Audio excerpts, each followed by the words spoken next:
Welcome to Politics Done Right. I am your host, Egberto Williams. This is the progressive program that will take the mystery out of politics. This is the program that will encourage you to make sure government becomes we the people. Whether you are liberal, conservative, or otherwise, you get to air your point of view.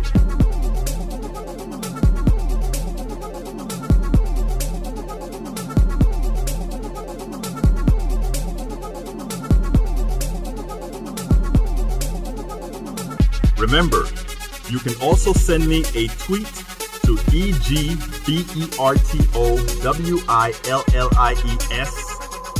That is, at Egberto Williams.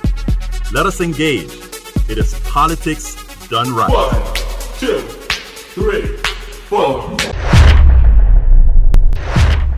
Well, folks, welcome to one more edition of Politics Done Right. I'm Egberto Williams, your host. Thank you so kindly for being a part of the show. We are going to have a great show for you today. First of all, a giant has died today, or early this morning, or late last night. I'm not sure when. Elijah Cummings. This was a giant, one of the moral leaders in Congress, somebody that nobody could argue about his stature, somebody that had Donald Trump. He was so good, Donald Trump didn't know what to do with him. But again, he was always fair. Even those people who were against, who he was against, but who did wrong. Who can forget what he told to Donald Trump's lawyer when he looked at him and he said, "When I saw, it pained me when I saw your daughter walking out of the courtroom with you with her braces on, to know that her dad was going to have to be in jail, to know that her dad had to go through all of this." This was a giant in the Senate, or rather in the Congress, in the House of Representatives. So we want to give our great condolences to his family. He is going to be missed, especially in these times, because this is one person who was respected on all sides, justifiably so. But you know, we want to know why there's so much rancor in this country. There are people out there that's putting it out. I mean, programs like Politics Done Right. We are here. We want to tell you the truth, and not only we tell you the truth, but we also want to say we want to bring people together. We want to tell people this forum belongs to you. Anybody who needs a platform, it's yours, because that is what we believe in. So if you notice, the people who follow us are from all stripes. They are Republicans, Democrats, anarchists, socialists, communists, everybody, because everybody has a platform with us. And that is how it is supposed to be. And one of the embodiment of that type of mentality as well was Elijah Cummings. That is where he came from as well.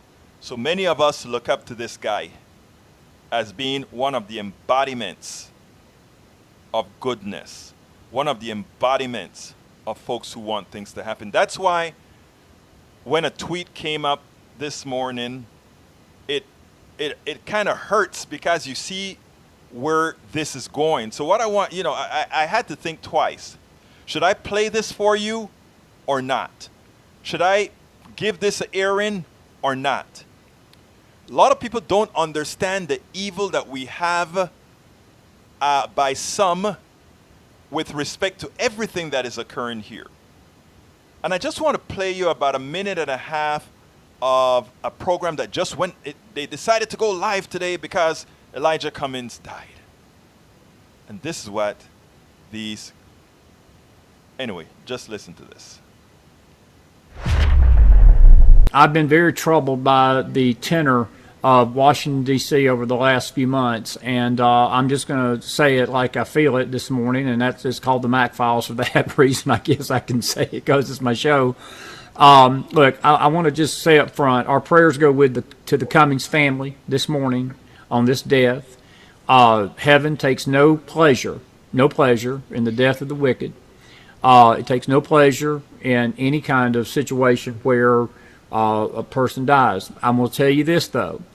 Elijah Cummings was one of the most vehemently rabid attackers of this president and this nation. He was not American to me. He was not pro-American. I'm not trying to speak ill of the dead this morning, but I will tell you this, that it just seems that there's something over this whole situation this morning that seems surreal. And again, I'm not going to sit here and say that I'm playing God and I know what God's timing is and what's all involved in this, but I will tell you this. This death, it brings to a close one of the most rabid attempts by a congressman. I just sense that there's some divine intervention in this, and I'll leave it at that. I just sense that there is some divine intervention in this. I mean, where do these people come from? Where do they come from? What kind of people are these, my friend? How do they think? Luckily, this is not the vast majority of people. You know, earlier today I wrote a little something on my Facebook page. You know, when I heard about Elijah Cummings, Representative Elijah Cummings, I was on the treadmill going at it. Then it happened, and you know, they said they just put the numbers on the screen. It's like, Elijah, I didn't even know he was ill. I know he had some issues, but I didn't know he was that ill. Evidently, he was. But anyway, I want to continue this, but let me go ahead and take this call, and then we'll move on from there. Caller, come on in. I think you're from 828. 828. Hi, Egberto. How are you? All right. How are you doing, my friend? Who am I speaking to? Hi, this is Hope in North Carolina. Hey, Hope. How are you doing, my friend? Well, I was doing fine until I saw Chris McDonald say that he wasn't trying to speak ill of the dead, when in fact that's exactly what he's doing. Of course. And Elijah Cummings, you know, for the younger generation, I'm 58, but Elijah Cummings was an absolute prince and a longtime member of Congress and a fantastic civil rights leader and should be read about, you know, to youth of all races. You know, you need to go and read his biography because he's a national treasure.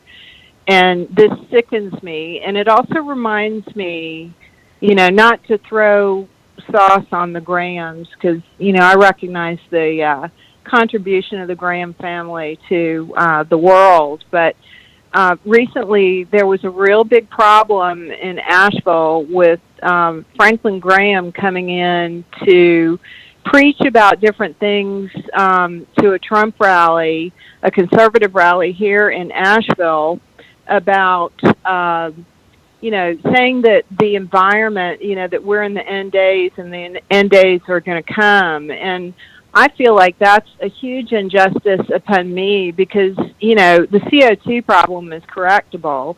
And now what we have not only are people on television speaking ill of blessed civil rights leaders, but I feel like these guys are also inflicting climate apartheid.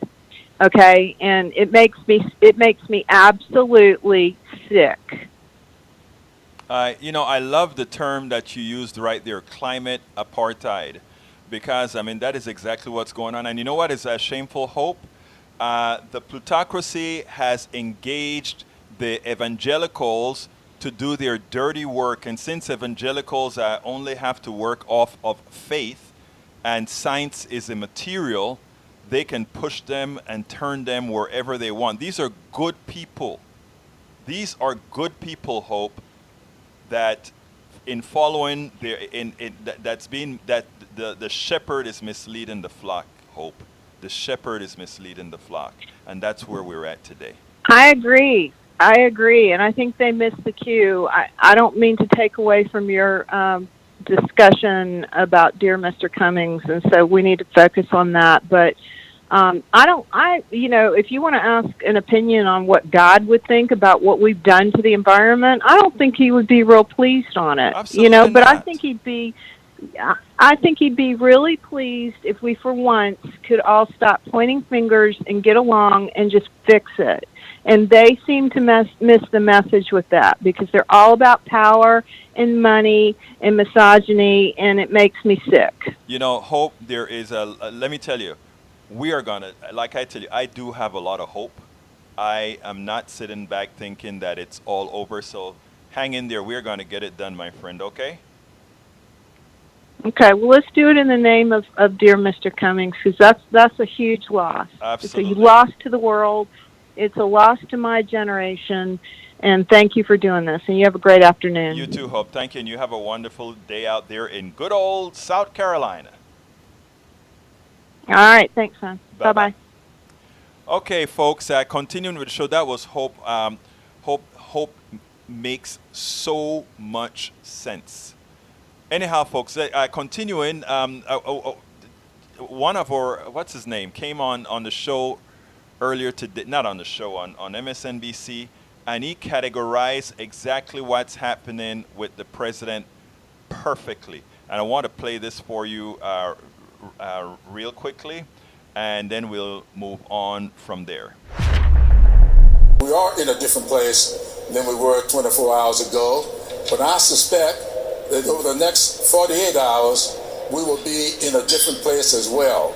It is becoming very clear to the American people that we have an outlaw in the White House. We have an administration that is conducting itself as if it's some crime or outfit. We are in a different place.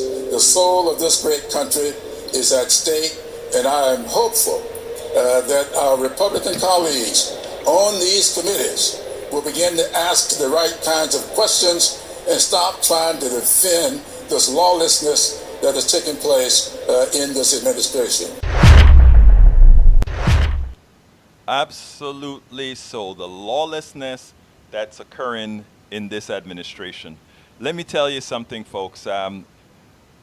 When you no longer know what the truth is, that becomes problematic. And that is where we're at.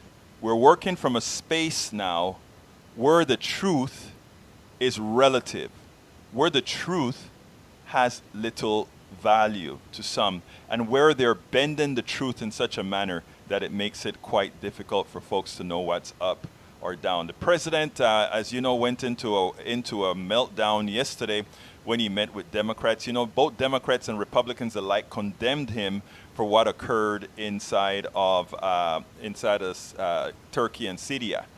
And so they went to meet with the president, and the president just simply had a meltdown. Apparently he was out there insulting and everybody out there. So what did the president do in his wisdom of thinking that he's going to upset somebody? He does this. He puts out that picture. And in that picture, what you see Speaker Pelosi surrounded by a whole army of men around a table with probably 20-something people. That's our government. That's the executive of our government meeting the leaders of the legislative branch. And there is one petite, not even tall, one petite woman confronting the president. All the men around that table, heads are looking away from her, looking away from the president, looking down. Where is the power in that room with a woman? The power in that room says much. So when Donald Trump thought he was releasing this thing here to somehow make her look like some crazy woman, it just shows you in the back of his head what's not working. That he doesn't understand that this is no longer a patriarchy. That room does look like it is still a patriarchy, and 2019, or rather 2020, better do something about it. 2020 better make a room like that look more like America. Because that Nancy Pelosi is holding it up there for everybody else with a bunch of timid, meek men. She is surrounded by a bunch of timid, meek men. If I blow that picture up, and let me go ahead and blow that picture up so you can actually see these guys, okay? I'm going to blow it up a little bit, and I'm going to let you see it. Check that out. Look at those guys looking down or looking away from the president. And the president jeering at her, and she's like, you're not going to, you have no power over me, you little man. And look at the guys. Those are the heads of our militaries, the head of different institutions in there. And there is Nancy Pelosi showing, I stand down to nobody. That is, listen, if we are going to break the fascist that we're moving into right now, that is what we're going to be talking about, folks. Nancy Pelosi, I got to tell you, I could not be prouder than watching you while those men sit back there with their heads in their butts, with their heads looking down, instead of somebody saying, how do you speak to another person like that, Mr. President? How dare you speak to another person like that, Mr. President? How do you speak to the leader of the other branch of the government, the co-equal branch of the government? How do you dare speak to that person like that, Mr. President? Look at those guys. It is time. It is time for a shakeup in the leadership of this country, else a fascist can take over. Because what you have there is a bully that all these other men are scared of, and a woman says, absolutely not. Niet. And who is this bully that people are so scared about? Somebody that writes an amateur letter like this. This is the amateur letter this guy writes to another head of state to tell them, after he has told them, if you invade, it's no big deal to us. And then when he got caught, he sent them an infantile letter that says, Dear Mr. President Erdogan, let's work out a deal. You don't want to be responsible for slaughtering thousands of people, and I don't want to be responsible for destroying the Turkish economy, and I will. I've already given you a little sample with respect to Pastor Brunnen. I have worked to solve other of your problems. Don't let the world down. You can make a great deal. General Mussolini is willing to negotiate with you, and he's willing to make concessions that they would never have made in the past. I'm confidentially enclosing a copy of his letter to me just received. This is your president. My daughter, when she was in the 7th grade, could write a better political letter than that. But that is who these guys have their head down to.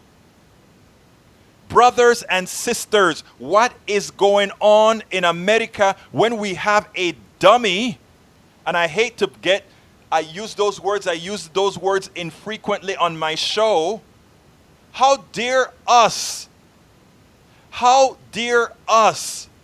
have somebody like that? How dare us have somebody who writes a letter like that lead us? And when we have a room like this, filled with men with their heads down, looking away from the president, unable to look the Speaker of the House of the United States in the eye. Folks, let's get with the program. Let's realize what's going on here. And with a quiet Republican Party, how dare us give the possibility that somehow we are scared of a woman, a supposedly democratic socialist, and many others. How dare us fear that they could be better than that? Think about it, my brothers and sisters. Think about that. Anyhow, so today I have Martin Gurri. Martin Gurri is a former CIA agent, and he wrote a book. I did this interview a while back, and I don't have the time to go ahead and read the preamble, so I'm just going to go ahead and start this interview with Martin Gurri, and then we'll take it on the other side. We may go over a little bit today because today I just had it with this, but here we go. Without further ado, we have El Señor Martin Gurri. Look, Señor, thank you so kindly for being a part of the show today. How are you doing today? Well, I am in love with the fact that you're rolling the R's in my last name. I hail from Cuba originally, so that was the way it used to be pronounced. Oh my God, I actually didn't know that you came from Cuba. In fact, I was over there in December. All right. I had a great time. I had my black beans. I'm original from Panama, so Cuba is like home for me. Oh yeah, that's the Caribbean. Yes, so black beans. Anyhow, Mr. Gurri is an author now, geopolitical analyst, and a former CIA analyst. So before we even get into that, tell me about your CIA thing. Well, I was probably in the least sexy corner of CIA. I never got my 00 license to kill. I was put in to do analysis of global media. Turns out it was without question the most significant part of CIA to have been there in the years that I happened to have that watch. I mean, to give you some context to begin with, if you had even a very developed country like France or Germany, whatever the United States, the president was interested in from the media of that country, I could read in half a day. Okay, right. I could select it, I could read it, I could send it onward, and they could see it.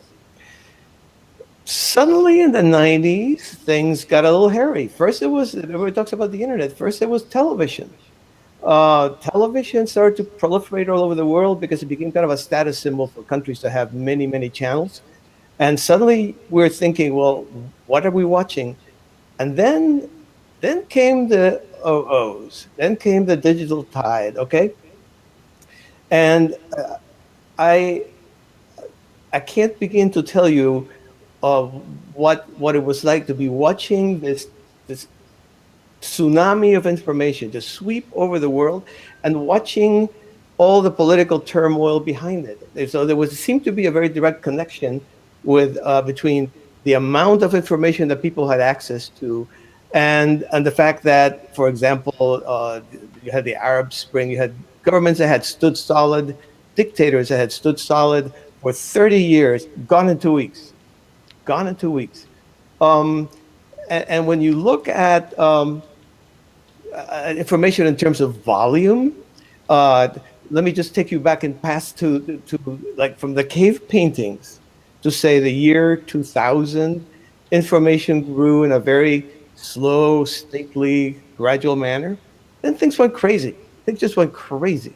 And the year 2002, the amount of information produced doubled that of all of previous history. The year 2003 doubled 2002. That has continued.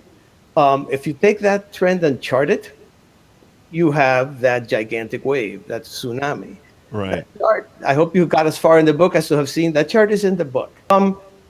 Essentially, when you look at that chart that I'm talking about, you can see in it the revolts and the repudiations. You can see in it the yellow vests in France. You can see the Arab Spring in the Middle East. You can probably see Donald Trump in that chart as well. Okay, there's no way you can't look at that chart and not ask yourself, not tell yourself, how on earth can human relations and institutions based on the old industrial model, which is what we are organized on, survive a battering from this monster?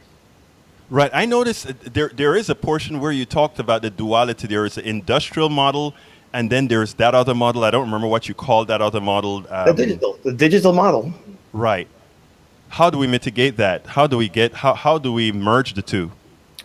That is that you have put your finger. What is probably the most meaningful question in not only politics but in social life. and not only in the United States, but pretty much around the world. Um, you were talking about society falling apart. I actually don't think that's true. I think we're just going through a tremendous transition, a tremendous moment of transition. When all things pass away, it does feel like society is falling apart.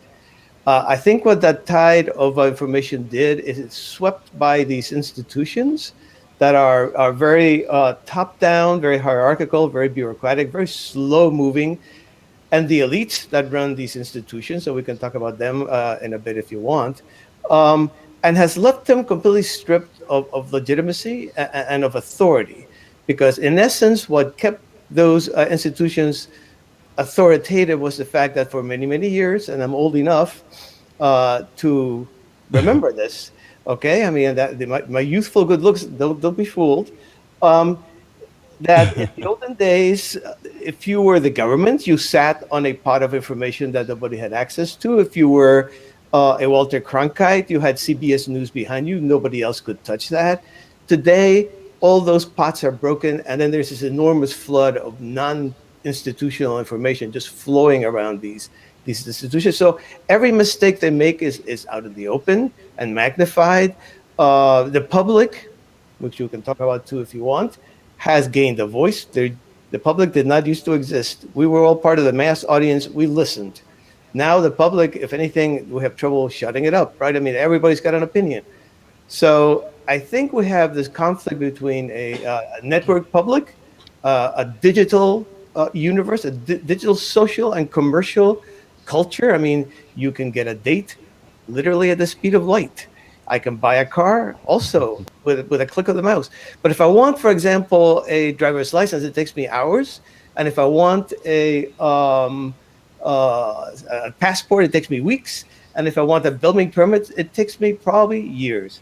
So the conflict between the way we live and the way our government behaves, I think, is tearing these institutions basically at the root. That is a definition that I give of the society falling apart. I know you don't take homage to that. Now, let's start with the book. First of all, you said that the origin of the book started in 2013, 2014. Why don't you tell us why did you write that book? And I actually have the table of contents in front of me, and it's kind of present what you have relative to what's going on today. So tell me a little bit about 2013 and your how you came about this book, and why did they jump on the book after 2016? Right. I left the government, CIA, and I felt, well, I had been warning about this tremendous transition that not just me, it wasn't that I wasn't like some solitary genius seeing this. There were many of us who saw this coming. But again, the institutions were hard to accept that, and CIA pretty much did not. So I told myself, well, put your money where your mouth is, and if you were to do analysis under this change to explain it, how would you do it? And as an added incentive, I could tell that our democracy, in the end, is one of these institutions that is completely being battered by the tsunami. Our democracy is very industrial, very top down, or has been, and all of that is being battered away. So I did an awful lot of research, and came out with an ebook that was e-published in 2014.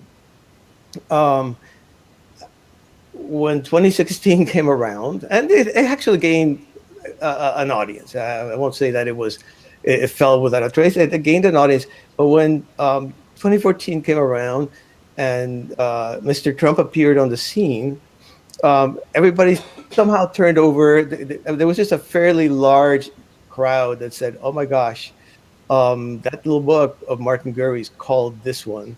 And then immediately, well, within a year, I had an offer from this brand new publishers in Silicon Valley, by the way, called Stripe Press, brilliant people, to publish the old book, but also add a updated essay, a long updated essay at the end that does include everything that happened in 2016 and after.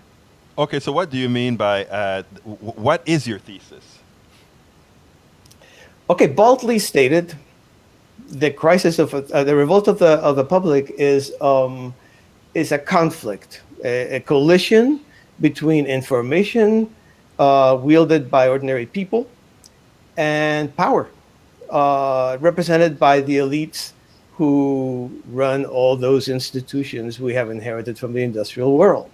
I mean, look around. There isn't a single institution today that is not in crisis. The elites that run them are universally distrusted when they are not despised. We can talk about Europe in this regard. I mean, it's amazing how things have changed over there. It's a very elitist culture. But if you turn to the US for a minute and you ask yourself, in JFK's time, in the day of John F. Kennedy, how many of the public trusted the government? And the answer was between 70 and 80%. Mm-hmm. Today it's between 20 and 30%, and Congress is in the teens. So, and it's not just about government. All the institutions are implicated. News media. But is government the elite? Government, organized on the industrial model, by definition, has to be elite. It's a very steep pyramid. Between you and me and the president, there are hundreds upon hundreds of layers. And yes, so I would say it doesn't have to be, and democracy can flatten that pyramid. But as it's currently organized, I would say yes. Yeah. Now, when you speak about the elite taking over, why is it that we don't have trust in the elite? What is it that's creating that paradigm, if you will? Well, I feel like before I even tackle that, you have to kind of take the conventional wisdom. And the conventional wisdom is what I call the economic theory of populism. Mm-hmm. And that one, which, by the way, is Hillary Clinton's theory of the 2016 election. She says that she won the voters who were dynamic and diverse and optimistic, and Trump won those people who were afraid that blacks and women were going to take their jobs away. And you know, there's a kernel of truth. I mean, if you Google globalism's losers, you'll get an enormous number of assertions that Trump voters were primarily working class, uneducated, white, male, displaced by the tech economy, and so forth. And there is a kernel of truth in these generalizations. But Trump won booming Texas and Florida by a larger margin than Pennsylvania, the Rust Belt. Affluent Republicans were his basically backbone of support in the primaries, and 2/3 of his voters in the presidential election were above the mean in income. They were better off after the economy. You look at the world, because it's not just an American thing, and in Britain, the Brexit voters were told it's going to be a catastrophe, an economic catastrophe if you vote Brexit. They didn't care. And by the way, they were not disproportionately male or working class or poor.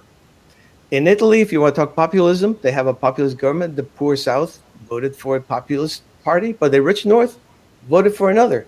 And then the Northern Populist Party is like the most Trump-like party outside of Trump there is in the world. In the Philippines, I don't know if you know about crazy Rodrigo Duterte. Oh, yeah, absolutely. Yes, yeah. Well, that election hinged on crime and corruption, and not on economic issues. So it's hard for me. So I'm trying to say the economic theory of populism, for me, doesn't really hold water. When you look at the revolt of the public, it's pitted amateurs against professionals in every domain, in politics as well. And the insurgents have tended to be, not always, but have tended to be college educated and affluent. And when you parse their grievances, when you actually listen to what they're saying, two themes emerge. One is anger at the social distance. And we're talking about that hierarchy, that pyramid.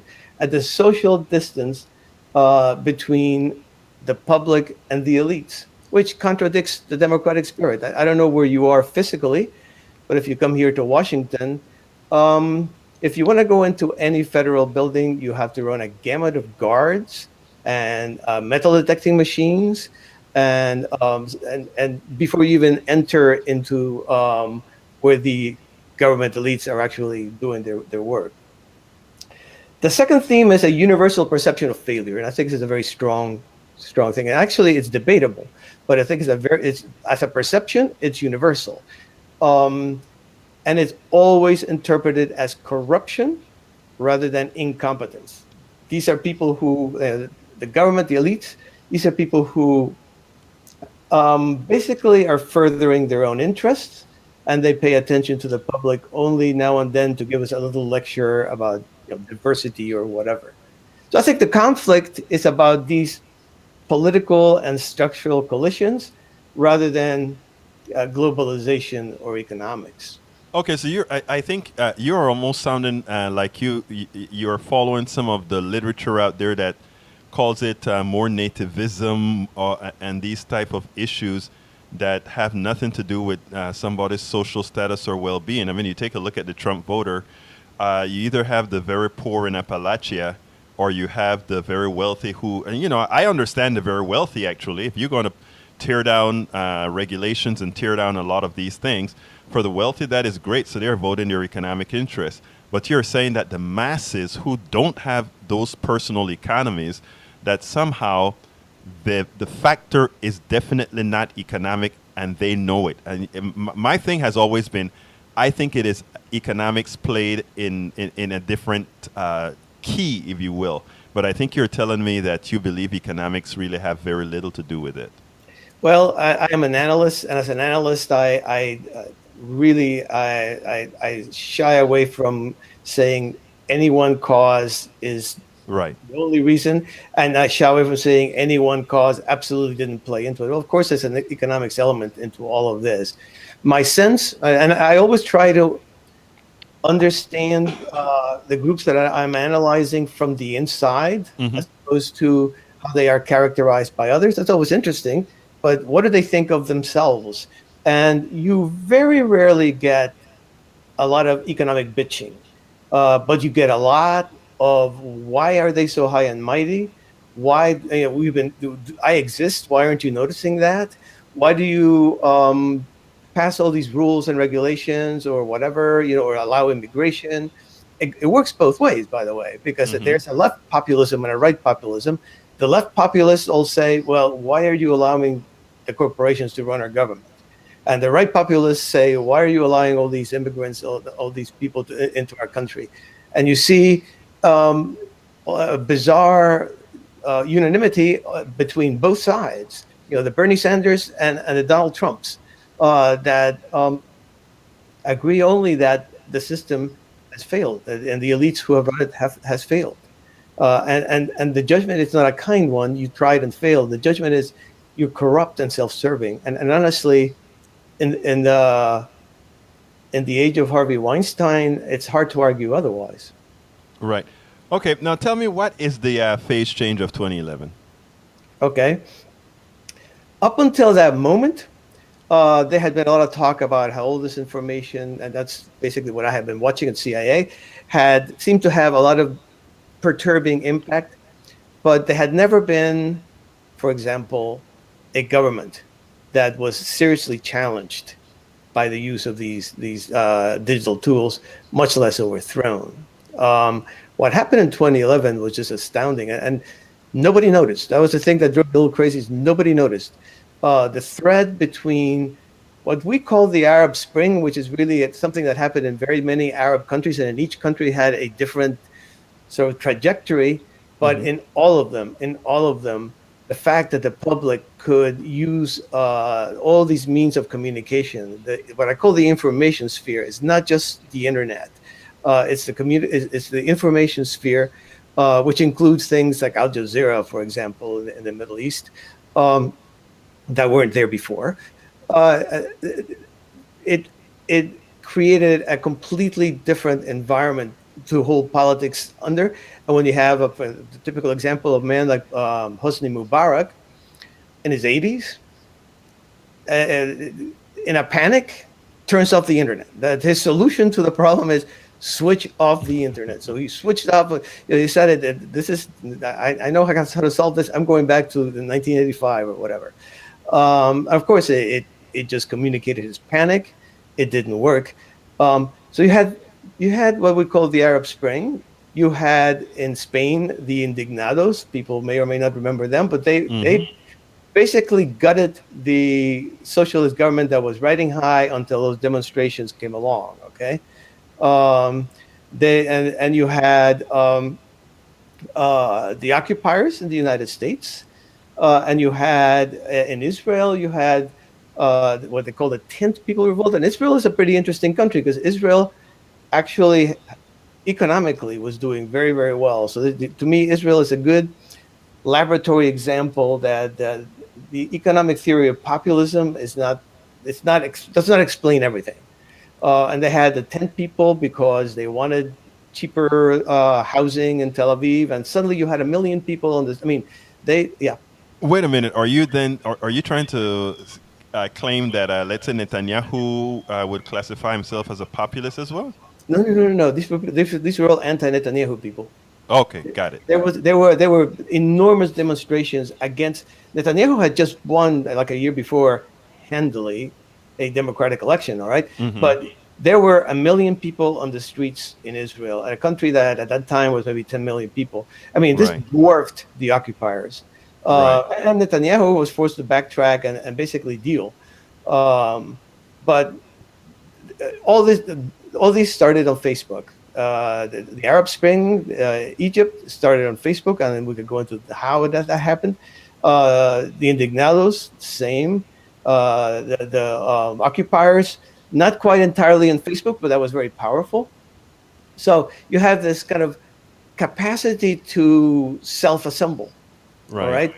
And one of the interesting things about the public is that it doesn't seem to have leaders. In fact, turns on them. I mean, that's a lot of the what I call the internet culture, which is very egalitarian, and anybody who sets himself up immediately gets taken down. Right.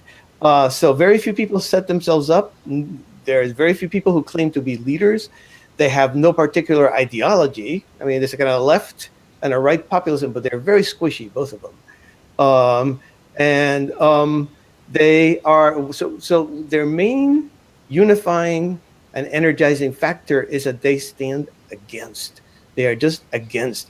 They want to bash at the established order and at the elites that they consider to be so utterly corrupt. Now, in bashing the establishment order, do they have a recourse thereafter? What do you mean? In other words, you're saying that I'm getting that echo again. You're saying that at the current time, what we want is just a simplest set of disruption. We have all these facets that are putting disruption out there on the table. In doing so, is there something there that they expect out of this disruption? What comes after? That is such a good question. Okay, I don't know. I have read. Do they know? Idea. You have. I don't think. Well, let me put it this way. I have read everything. Those groups that I just mentioned, and that was the phase change. And the phase change refers to, I don't know, scientifically it means when water turns to ice. That's the moment when same temperature, but the phase occurs. Changes into another thing. Well, that was a political phase change when what was talked about, well, the internet and the information sphere are kind of interesting, disruptive tools, and suddenly, no, that their government's falling down and there's 1 million people in the streets. But you ask, what is it? How do you settle? Well, for example, in Israel, the same thing happened in Spain. The government went to them and said, what are your demands? And it was a babel of voices. They had no positive programs that they were espousing. They just wanted things to change, and they wanted to take down the system as it stood in some vague, generic way. I mean, they were not violent, any of them. Now, so in effect, people want change, but they don't know what they want? Well, they don't have a programmatic approach. I think each one of those people who took to the streets probably had a very strong and sincere and probably well thought out idea of what they wanted. But as groups, what brought them together was they were against something. Right. And the second that you say to them, okay, now let's do what you want. For example, the second that Hosni Mubarak left, he was the unifying force. They were all basically there, and they range from very, very lefty socialists to Muslim Brotherhood types that were on the street demonstrating. So once he left, what happened? The people that were in Tahrir Square just kind of dissipated. They broke up, they fragmented. And you find that we're living in a very fragmented, people talk about partisanship and one party against another. I think that's completely wrongheaded. I think we are in an era of almost shattering of political identities. And the parties are very laboriously trying to piece enough of those little shards together, little mosaics, to come up with a picture. And I guess eventually they do. But you can see what happened with the Republicans and the Tea Party, and you can see what's happening with the Democrats and their younger crop of Congress people that have just shown up. They are more divided than united in many different ways. Except if you're a Democrat, you're against Trump. That's the unifying factor. If you can find something you're against, suddenly you can put a big crowd on the street. Okay, so what is the answer in your as you perceive it? You said you added the new portion of your book. Did you have answers there, or did you just describe the path to Donald Trump? I felt it necessary to say in a very timid and sort of tentative way what I thought would lead us, at least broadly, out of our path. Let me explain. I'm a CIA guy. The CIA describes reality, and you toss it over to the policymakers, and they're the ones who say, well, now what we need to do to fix this is X, Y, and Z. And honestly, by nature, I don't feel like I'm wise enough to say, out of this enormously complex moment of turbulence that we have right now, how to do one or two or three things that are going to completely end the turbulence and I don't know, bring us back to happiness. But having said that, I think that pyramid that I was talking about, yes, can be flattened. You need an elite. This is a modern society. It's not like we're all going to be, I mean, we can't be walked into a nuclear powerhouse and say, okay, out of egalitarianism, now you run it, and then somebody else will run it tomorrow. We need elites. We need people who know what they're doing. But the distance between the elites and the public does not have to be as great as it is. And I mean, you have no idea how terrible the federal government is at digital, anything digital. I lived inside of that, okay? It's terrible, but it can be done. If you look at the little country of Estonia, they have pretty much digitized their politics and their government. So although it's not a complete solution, I would say it's the beginning of the lowering of the distance. I think one of the most annoying and alienating aspects of the system, of the industrial system, is the enormous distance between the top and the bottom. In an age when you can get that car or that date just by doing a click, everything is flat. The other aspect of it, I think, will be a little more painful, and I think we're seeing the beginnings of it now, which is, okay, we do need an elite. But my sense of the current elite class, I call them the industrial elites, is that they're not even interested in changing things. I'm not sure that they know how, but I'm pretty sure they don't want to. I think that distance, that great big distance, that's what being an elite is all about. That's what's cool about being an elite. That's what they want. They don't want to give it up. So my sense of it is that they are going to have to be swept out. They are going to have to be replaced. That can happen very peacefully. I do write about it in the book. It's hard to get into it without getting pretty complicated. But you can, I mean, you essentially, there's a Spanish philosopher called Ortega y Gasset, who talks about, well, how are elites selected? Well, essentially, you select your elites in a certain way because you pay money to see their movies. You vote for them or give them money to run for campaigns. You watch them on television. You give them your attention. You are creating the class. And I think each one of us have got to start thinking more in terms of, well, who is it that we can give our attention and our support to that is less in that conflictive, I'm right, you're wrong, I can solve everybody's problems, which is the industrial mode of rhetoric, is I can solve problems. I mean, society isn't just a set of relations, it's a set of problems, like a mathematical thing. If you have a candidate that says, let's try this, but if it goes wrong, we'll try something else, and a candidate who may say, I think I was wrong about this, I'm voting for that guy, okay, or that woman, because what we need in our elites is humility, and what we have is the opposite. We have kind of a blind arrogance. Now, I'm going to bring up a subject that may seem anathema to this, but I don't think it is at all. Specifically, when speaking about elites, it seemed to me like, and I don't know where you stand on this, that by definition, that vast distance between the elite, your quote-unquote elite, and the rest of us, are caused by the actual outcome of the economic system that we have, which is capitalism. It seems like that is baked into the system, that ever growing space between those two, unless it is unless there's some external force regulating it, right? Either that or a change altogether. Yeah, I mean, honestly, and I think what you have articulated there is the left populist view, right?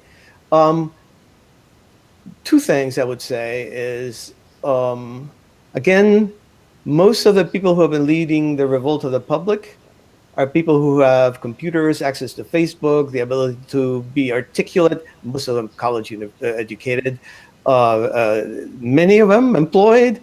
So they were not necessarily at the bottom. In that phase change moment, nobody from marginalized communities participated.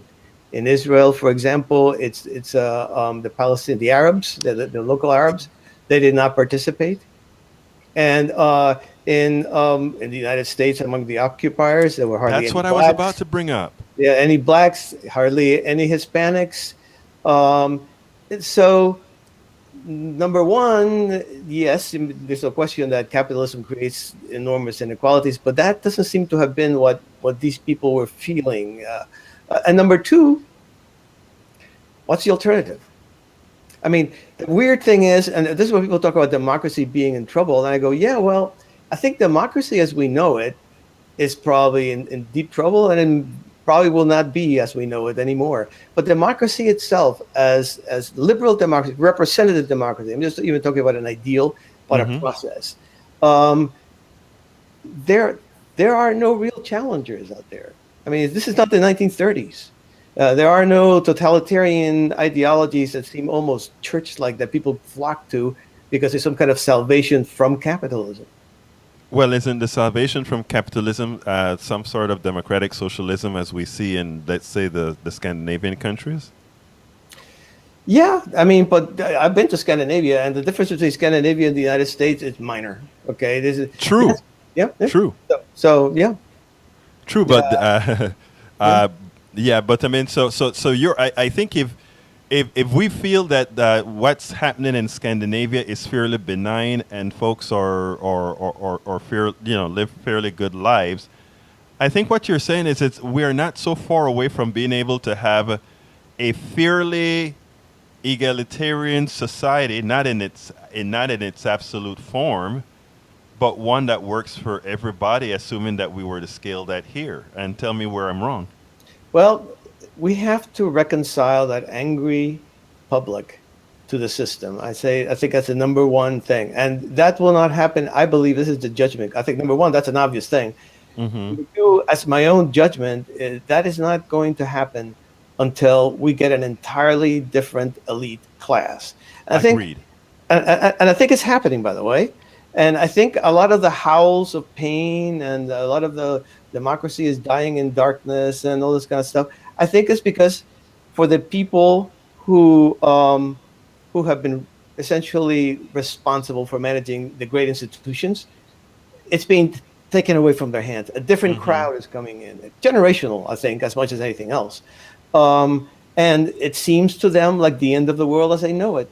And in a way, it's true for them, but it's not the end of democracy, and it's not the end of the system. It is simply a very turbulent moment, and it could go bad. It could go right, or it could go bad. I never make predictions. Each of us need to make sure that it goes in the right direction.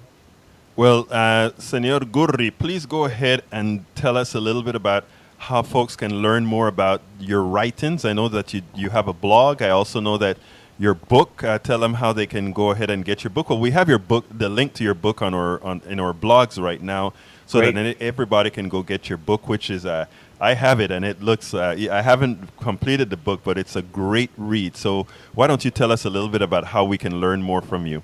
Well, thank you. I do have a blog called The Fifth Wave, which kind of denotes that wave of information that I was talking about. The book you can get from Amazon and you can get from Stripe Press. And I will make a pitch for the hardcover version. It's not that expensive, but if you're in Amazon Prime in particular. But because the Stripe people have done something, and this is not me, by the way. I'm a happy recipient of this, but I wasn't part of the planning process. They have come up with a new reason to buy a real book, which is it looks beautiful. It's a beautiful, beautiful thing. I mean, you remember way back in olden days, looks for aesthetic things, right? And suddenly we're going into this kind of, how can we make it cheaper? How can we make it cheaper? Everybody's competing for the least price. Right. Well, I mean, the price is reasonable. I'm here to tell you. But I think there is a new book that is about to be born. You know, I've been watching as somebody who's interested in information, the fact that ebook has flattened out. Ebook has not gone the trajectory that I would have expected it, which is eventually it overcomes and overthrows paper books. It has not happened. It's flattened out. Now, audiobooks are very big, but I think the future for the paper book is in being an object of beauty. That's the new book. And so I urge you all who are listening and watching to take a look at it. Take a look at it. You can see it in Amazon, and it has been designed. It's got enormous numbers of graphics and photos and whatnot, because I'm a big believer in visual persuasion. But the way they did it, so my photos and my graphics, but they did it beautiful. So I would urge you to look at that. Who better to plug the book? And you can find his website at thefifthwave.wordpress.com. Correct. Check it out, thefifthwave.wordpress.com. And look, Senor Gurri, thank you so kindly for having been here with us. Before I let you go, though, anything that you might want to say that I didn't ask you, please feel free. No, I think I got all my story out. Again, I would urge everybody who is out there to stand back from the shouting and look at the sources and the forces that are driving that, and realize that to some extent, if it really is a revolt of the public, and you are a member of the public, to some extent, you have ownership of that future. You don't have really the right to rant. You must do whatever it takes to get us over the hump to whatever our institutions are going to be looking like. They will not look like they did 50 years ago, but they could be more democratic. They could be more authoritative. It all depends on each and one of you. Senor Martin Gurri, thank you so kindly for having been here. Author, geopolitical analyst, former CIA analyst. Thank you so kindly for having been here. You have a wonderful rest of your day, my friend. Muchísimas gracias, Egberto. Tenga buen día y chao. ¿Está bien? Ciao, ciao. Okay, folks, I hope you enjoyed that. I sure enjoyed the interview. Now, before I go, I just want to remind you guys that this is a progressive program that does need your support. Please go ahead on the screen. You see where it says politicsdoneright.com. Please consider going to politicsdoneright.com and become a subscriber. That is how we can keep this thing going. We are here not just to push we are here to push the progressive message, yes, because we think that is the message. But like I tell all the entire audience, everybody has free will in here, can comment here, can come on air here, can do anything and put their part. Sometimes, every so often, I am convinced of certain conservative things that fit the theory better. So as I tell you, we all have to come together at some time, and for that reason, I consider everybody, my brother, and my sister. Every single person, and I don't say that out of some altruistic thing. It's just how it has got to be. We've all got to be our brother's keeper.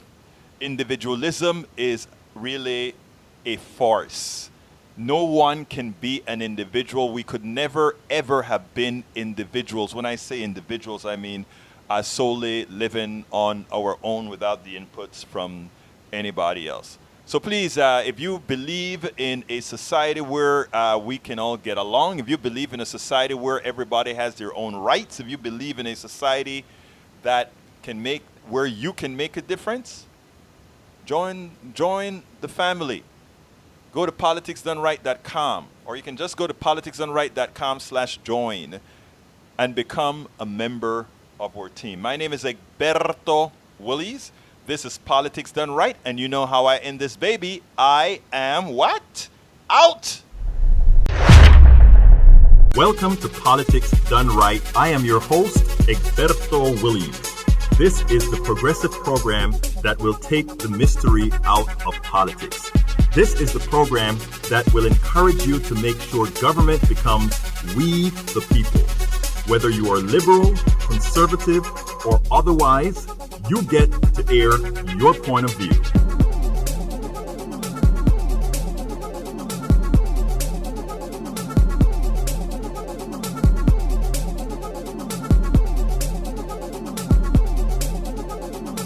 Remember, you can also send me a tweet to EGBERTOWILLIES. That is, at Egberto Willies.